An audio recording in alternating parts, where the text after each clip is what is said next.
Ok, j'essaye un nouveau setup, je sais pas si ça passe, cool. Ok les gars, j'espère que tu vas bien. Cette vidéo va être très personnelle, je me sentais le besoin de la faire parce que je suis tombé dernièrement sur un carnet, je peux te le montrer. Je suis tombé sur un carnet, un tout petit carnet comme ça. Pour ceux qui le savent, j'écris énormément de choses. J'écris énormément de choses et à peu près chaque mois, j'ai un carnet de notes, bon ici c'est un format carré mais ça peut prendre toutes les formes, dans lequel j'écris sur tout un tas de choses, mais surtout sur ce qui se passe dans ma vie personnelle, etc. Et je suis retombé sur... Enfin j'étais en train en fait de trier tous mes anciens carnets, dis-toi que ça remonte à 2020, j'ai des carnets jusqu'en 2020, et je les triais par date, en essayant un peu, en lisant, parce que souvent je note la date, tu sais, en haut de la page, ou le mois, et du coup je pouvais un peu trier chronologiquement ces carnets. Et je suis tombé donc à un moment sur une page, parce qu'en même temps c'est des souvenirs, du coup je lis un peu les étapes par lesquelles je suis passé, etc., que ce soit dans mes projets ou dans ma vie perso. Et je suis tombé sur une page, donc ce carnet-là date de... Bon, celui-là je l'ai gardé pendant pas mal de temps, mais en tout cas ça date de début 2023, autour du mois de février, ok. Et j'avais écrit un petit plan pour atteindre tous mes objectifs cette année, donc l'année 2023 du coup. En écrivant quels étaient mes objectifs. Et j'avais noté deux choses avant d'écrire mes objectifs. J'avais noté quel pouvait être le pire scénario et quel pouvait être le meilleur scénario possible. Et donc je relis ça et je me rends compte en fait que la situation dans laquelle je suis actuellement, étant donné qu'on est en 2024 et l'année est déjà bien entamée, hein, on a passé la moitié de l'année 2024, donc on est sur les 6 derniers mois de cette année, et bien la réalité c'est que l'étape à laquelle je suis actuellement dans ma vie et dans mon trading, eh bien c'est le pire scénario possible. Et donc pour te donner quelques exemples, j'avais écrit, voilà, si je ne fais rien dans le sens si je me donne pas à fond, mais voilà toutes les choses qui peuvent se passer. Donc par exemple j'avais noté je pourrais pas partir en vacances cette année. Je me souviens que j'aurais aimé partir en vacances et que pour ça il fallait amasser un peu de sous. Donc j'ai pas pu par exemple partir en vacances l'année 2023. J'avais dit aussi, donc l'une des choses que j'aurais rêvé pouvoir faire, c'était d'emménager seul. Et donc j'ai écrit, j'aurai pas un appartement pour moi l'année prochaine. J'avais noté aussi par rapport à mes études, mais j'avais déjà fait une vidéo sur le sujet, comme quoi j'arrêtais mes études, mais j'avais noté du coup que je n'aurais pas les moyens de payer mes études et que je ne serais plus finançable. Donc ça aussi c'est problématique. J'avais noté notamment que ma mère continuerait de galérer et de vivre du chômage, que mon père aussi continuerait de s'épuiser pour vivre. J'avais noté par exemple que je serais toujours irresponsable et dépendant de mes parents pour subvenir à mes besoins. Voilà, je serai toujours en difficulté financière et j'aurai encore moins de temps pour mes projets, qui sont du coup le trading. Et bon, si je te partage tout ça, bon après, c'est assez perso, j'ai pas tout lu non plus, parce qu'il y a des choses vraiment très perso, mais en tout cas, la conclusion que j'avais écrite à la fin, c'est bref, je ne veux pas de tout cela. Maintenant, il suffit de penser à tous les avantages que j'aurai si je me donne à fond, ça c'est ce que j'ai écrit. Et puis alors, j'ai noté le meilleur scénario possible. Donc là-dedans, t'as notamment réussir mon challenge profond, mes phases, déjà avoir des payouts, la possibilité, je sais pas moi, de m'acheter telle chose. Par exemple, pourquoi pas de m'acheter une petite voiture d'occasion, tu vois, avec un payout ou quoi. Ou par exemple, la possibilité de financer des formations, des trucs comme ça. Payer mes frais, l'intégralité de mes frais, donc plus devoir du coup être à charge de mes parents ou des choses comme ça. Et j'avais noté tout ça. Mais comme je te l'ai dit, malheureusement... Oh. Désolé pour ça.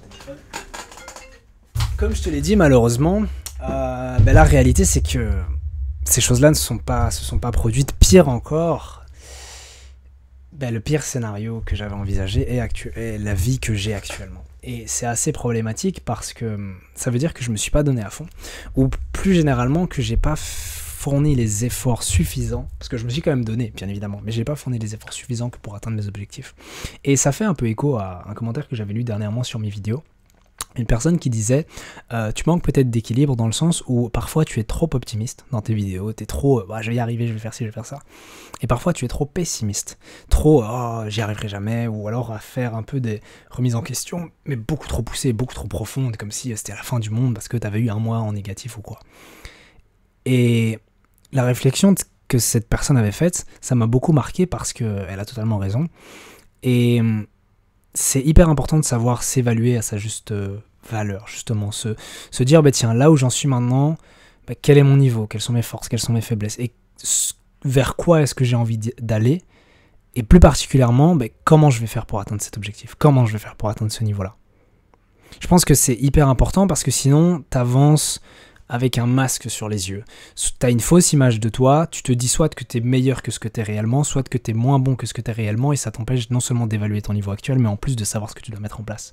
Peut-être qu'à l'époque, au moment où j'ai écrit ces lignes-là, j'étais trop confiant, dans le sens où je me disais, bah, c'est bon, enfin pour tout un tas de choses, enfin bon, je suis plus dans la mentalité que j'avais à cette époque-là, mais j'imagine en tout cas en écrivant ces lignes que quand je regarde les objectifs et où j'en suis aujourd'hui, bah, malgré le fait de m'être quand même donné relativement, peut-être pas à fond, mais en tout cas je me suis donné, ben je les ai pas atteints. Ça veut dire que soit j'avais trop confiance en moi, ou alors je minimisais les actions à prendre, les choses à mettre en place pour atteindre mes objectifs. Parce que quand je regarde, c'est pour ça que c'est génial ces carnets, parce qu'il y a énormément d'informations sur ma vie depuis 2020. Quand je regarde par exemple, j'avais aussi un petit calendrier où je notais par exemple les moments où je sortais en soirée, les moments, l'heure à laquelle je me réveillais, l'heure à laquelle je me couchais, les moments où j'allais au sport, les moments où... Et j'ai noté tout un tas de choses comme ça. Et le fait de traquer en fait toutes ces données-là, au jour le jour, ça sert pas à grand-chose. Mais après, je me rends compte, bah tiens, il y a une période par exemple où je sortais énormément en soirée et je rentrais à des 3, 4, 5 heures du mat. Et donc je manquais cruellement de sommeil, en plus du fait de boire de l'alcool, etc.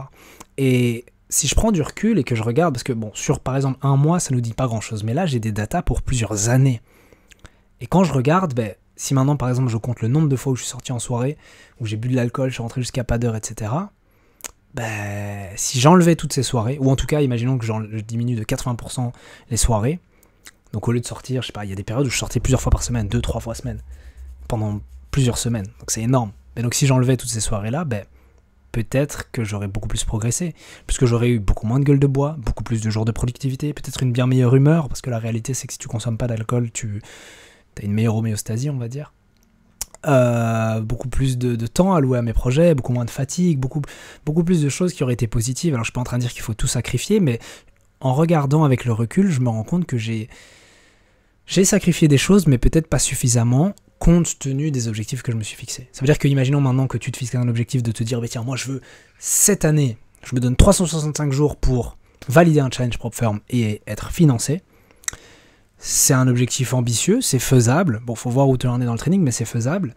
Mais c'est pas faisable si tu sors plusieurs fois. Si tu sors plusieurs fois par semaine jusqu'à pas d'heure, que t'es pas sérieux au niveau de tes sessions de trading, que tu trades un peu comme ci, comme ça, par là de temps en temps, que parfois tu sautes complètement des semaines de trading, c'est le cas, j'ai pu m'en rendre compte avec ce journal du coup.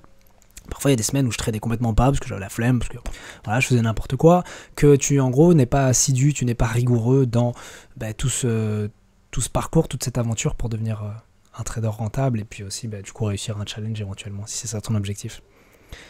Bref, mais donc le message que j'avais envie de te transmettre ici, c'est que veille à ne pas te surévaluer, veille à ne pas te sous-évaluer. Je pense que vraiment l'atteinte de tout objectif, ça commence d'abord par ça, c'est évaluer où on en est là maintenant. Et ça me met une grosse claque de réalité, enfin t'as probablement vu la vidéo où je fais un peu un bilan, mais ça me met une grosse claque de réalité sur où j'en suis, ce que je vaux. Et parfois il faut être honnête avec soi-même. Ce qu'on pensait être capable d'atteindre, c'était en 2023, donc c'était il y a plus d'un an et demi, ce qu'on pensait être capable d'atteindre il y a un an et demi, en un an et demi, en réalité je n'ai pas été capable de l'atteindre. Les objectifs que je m'étais fixés, et donc où je me disais, tiens, en un an j'ai envie d'accomplir ça, j'en ai accompli aucun. Bien évidemment j'ai progressé, mais au niveau de l'objectif même, au niveau du résultat que j'attendais, je n'ai atteint aucun de ces objectifs-là. Après, je relativise et je me dis que c'était encore à l'époque où j'étais encore un peu naïf et je voyais le trading comme un truc assez simple et tout. Mais ça n'empêche quand même que ma vision des choses était erronée. Et le problème, c'est que non seulement ça va t'amener de la déception, parce que tu vas arriver à terme de ton échéance et te dire, en fait, j'ai pas réussi, mais en plus, tu ne vas pas mettre en place ce qu'il faut. Je crois que c'est vraiment les deux choses à retenir. C'est que tu vas te créer de la déception pour rien, mais surtout, tu vas pas mettre en place ce qu'il faut. Parce que si maintenant je m'étais rendu compte de la difficulté que c'était de devenir trader, j'aurais probablement sacrifié plus de choses, j'aurais probablement mis en place plus d'actions concrètes, ou en tout cas une structure plus sérieuse dans ma vie en dehors des graphiques, pour que ma vie sur les graphiques se passe bien mieux et que je progresse beaucoup plus vite. Parce que, comme je l'ai dit, j'ai progressé, ce serait faux de dire le contraire, mais j'aurais pu être bien plus en avant, j'aurais pu être bien plus loin aujourd'hui, si j'avais sacrifié plus de choses, si j'avais, comme je l'ai dit, mieux structuré ma vie, si j'avais évalué correctement la difficulté que c'est de réussir en trading, les sacrifices à faire, les choses à mettre en place, la discipline à avoir, et le temps aussi que ça met à l'étude et à la pratique. Enfin bref, la vidéo sera pas plus longue que ça, mais je voulais juste partager ça avec toi parce que ça me faisait un peu à la fois rire et en même temps je me dis oh shit de revoir ces notes-là. Mais j'espère que la vidéo t'a plu, que comme d'habitude tu as pu en tirer quelque chose. Et sur ce, on se dit à la prochaine dans une prochaine vidéo.